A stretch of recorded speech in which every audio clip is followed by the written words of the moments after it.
Bismillahirrahmanirrahim. Assalamualaikum warahmatullahi wabarakatuh. Perkenalkan, nama saya Siti Anisa Nur Fadila dari Prodi Pendidikan Agama Islam Universitas Muhammadiyah Jakarta. Saya di sini akan menjelaskan materi SKI kelas 8 yang berjudul Kejayaan Intelektual Ilmuwan Muslim pada masa Daulah Abbasiyah. Ilmuwan Muslim Daulah Abbasiyah. Semangat para ilmuwan muslim untuk mewujudkan ide-ide cemerlang melalui penemuan karya-karya ilmiah tergambar dari berkembangnya ilmu pengetahuan pada masa itu. Kondisi, situasi, dan dukungan penguasa membuat iklim, tradisi, dan budaya ilmiah melaju begitu cepat. Kegiatan penerjemahan manuskrip-manuskrip kuno, buku-buku, literatur tentang pengetahuan yang pada awalnya berbahasa Yunani dan Romawi, kemudian diterjemahkan ke dalam bahasa Arab. Perhatikan gambar berikut. Gambar yang pertama ialah suasana di dalam Baitul Hikmah, tempat para ilmuwan berkumpul untuk mengkaji dan meneliti. Lalu gambar yang kedua ialah perhatian serius Khalifah Daulah Abbasiyah terhadap perkembangan ilmu pengetahuan yang memberi kesempatan luas para ilmuwan untuk berkarya. Lalu gambar yang ketiga ialah semangat para ulama mengkaji dan melakukan penelitian demi kejayaan intelektual muslim. Yang pertama ialah ilmuwan di bidang kedokteran. Namanya yaitu yang pertama Ali bin Rabban at-Tabari, yaitu dokter yang terkenal pada masa abad klasik. Nama panjangnya ialah Ali bin Sahal Rabban at-Tabari, yang lahir pada tahun 838 Masehi.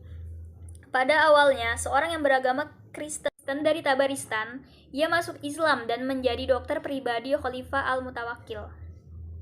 Ayahnya adalah seorang dokter dan penulis kaligrafi yang hebat. Dan dari ayahnya lah Ali at-Tabari pertama kali belajar ilmu kedokteran. Ali at-Tabari wafat di tahun 870 Masehi. Salah satu dari karya-karyanya ialah yang pertama ada Firdaus al-Hikmah, yaitu merupakan buku ensiklopedia kesehatan yang memuat di dalamnya tentang obat-obatan dan cabang ilmu kesehatan. Buku ini ditulis pada tahun 850 Masehi dan terdiri dari 7 jilid. Kemudian karyanya lagi ialah Din ad-Daulah, yaitu sebuah kitab membahas tentang agama dan negara. Lalu ada Hifzus Sihah, yaitu sebuah buku yang menjelaskan cara menjaga kesehatan, dan masih banyak karya lainnya. Lalu kemudian yang kedua ada Ar-Razi, yaitu penemu penyakit cacar air dan darah tinggi. Nama lengkapnya ialah Abu Bakar Muhammad bin Zakaria Ar-Razi. Ia dilahirkan di kota Rai, Tehran, ibu kota Iran di Baghdad, dikenal sebagai kepala dokter di rumah sakit besar yang ia dirikan sendiri. Nah, Razi ini adalah murid dari Ali ibnu Rabban at-Tabari, yaitu yang dokter terkenal pada masa klasik, abad klasik.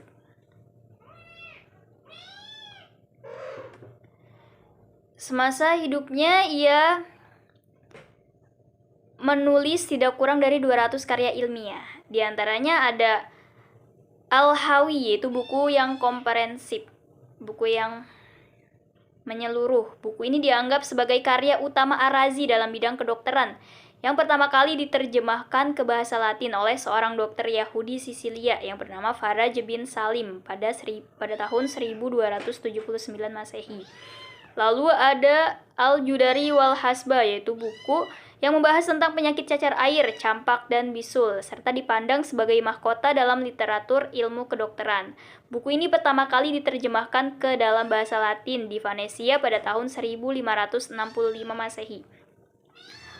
Lalu kemudian ada smallpox, yaitu penyakit cacar. Ia merupakan sarjana Islam pertama yang meneliti penyakit ini.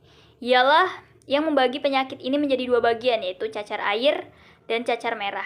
Penemuan ini melambungkan namanya dalam dunia kedokteran.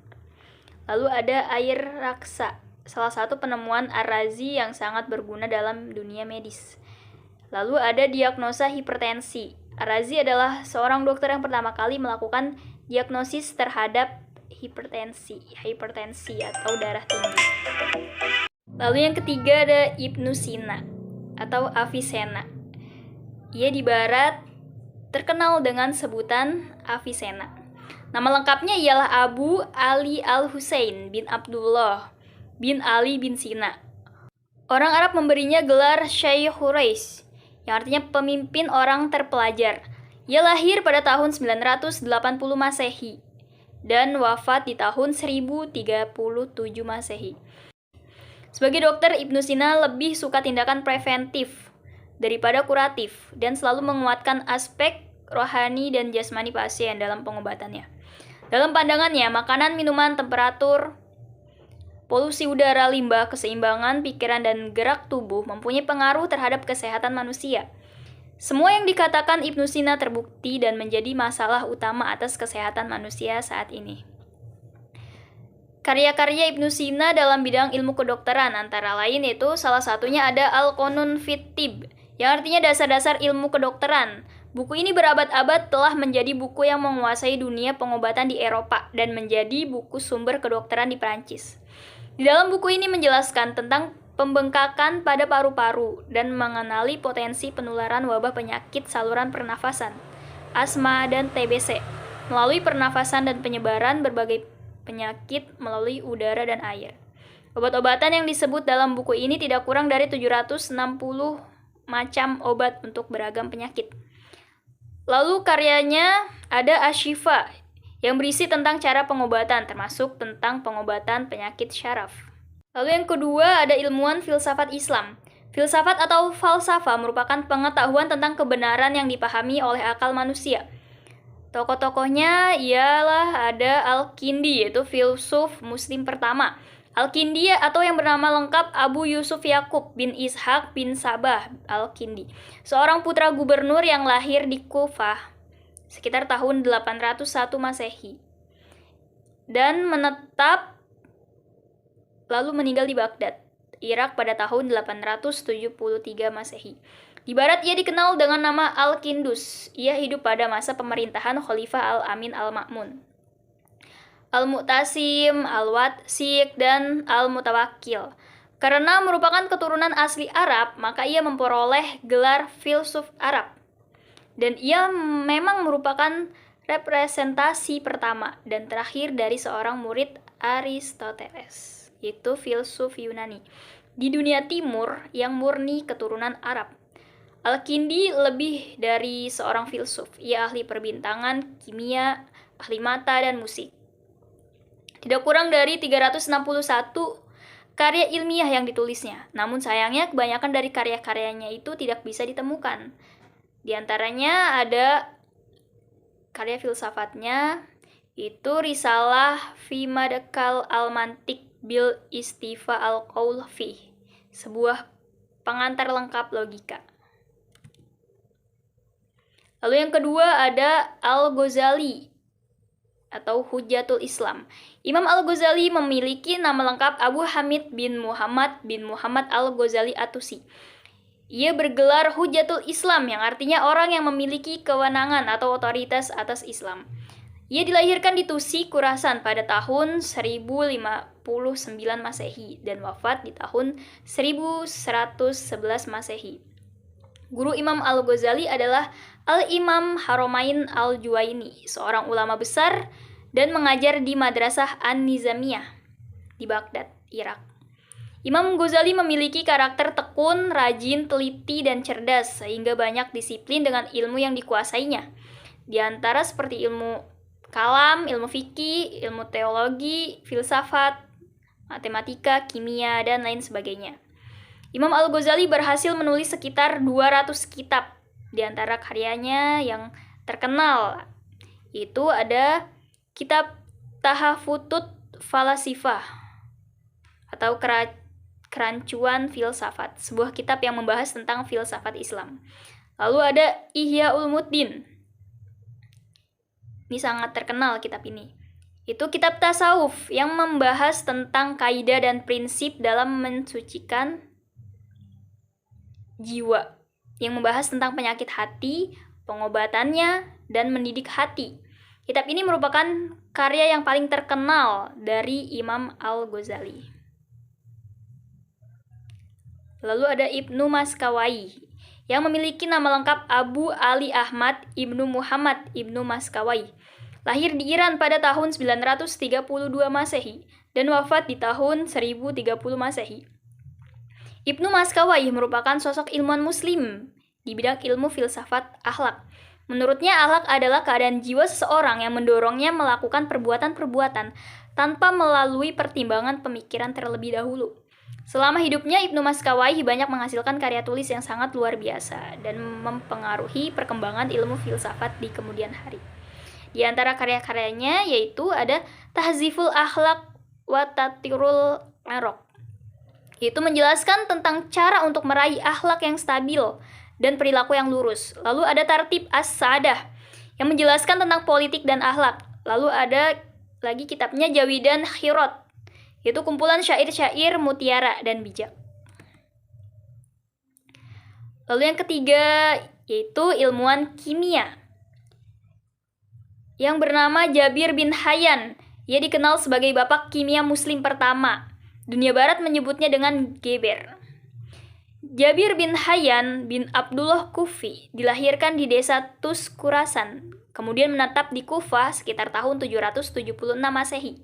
Ia merupakan tokoh besar dalam bidang ilmu kimia pada abad pertengahan. Dalam beberapa riwayat, Jabir bin Hayyan pernah menimba ilmu kepada putra mahkota Daulah Umayyah, yaitu Khalid bin Yazid bin Muawiyah, dan Imam Ja'far al-Shadiq. Penguasaannya terhadap ilmu kimia membawanya menjadi seorang ahli kimia yang termasyhur di zamannya, yang terkenal pada zamannya. Pendapatnya yang terkenal dalam perspektif keilmiahnya adalah bahwa logam biasa seperti seng, besi, dan tembaga dapat diubah menjadi emas atau perak dengan formula misterius. Yang untuk mengetahuinya ia telah banyak menghabiskan waktu. Jabir bin Hayyan juga menggambarkan secara ilmiah dua operasi utama kimia, kalnikasi dan reduksi kimiawi. Ia memperbaiki beberapa metode penguapan, sublimasi, peleburan, dan kristalisasi. Buku-buku yang menggambarkan kecerdasan dan penguasaannya terhadap ilmu kimia yaitu ada Ar-Rahmah, yaitu buku cinta. Lalu ada Al-Tajmi, yaitu buku tentang konsentrasi. Lalu ada Al-Zibak Al-Syarqi, itu air raksa timur. Lalu yang keempat ada ilmuwan astronomi yang namanya yaitu Muhammad bin Musa al-Khawarizmi. Ia lebih dikenal dengan Al-Khawarizmi.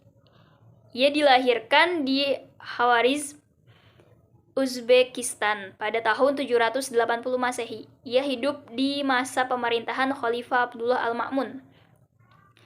Sosok Khalifah Daulah Abbasiyah yang mencintai dan mencurahkan perhatiannya terhadap pengembangan ilmu pengetahuan Al-Khawarizmi adalah tokoh utama dalam kajian matematika Arab dan observer bidang astronomi. Sebagai seorang pemikir Islam terbesar, ia telah mempengaruhi pemikiran dalam bidang matematika,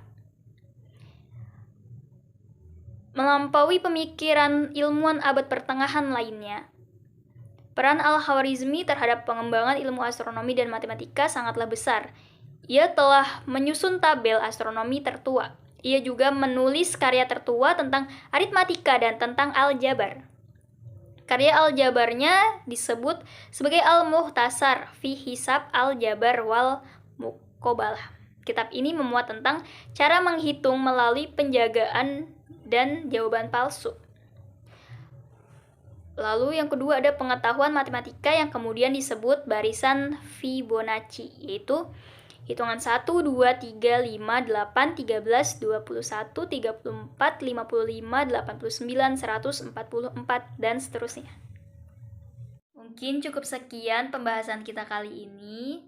Semoga ilmunya bermanfaat. Terima kasih. Wassalamualaikum warahmatullahi wabarakatuh.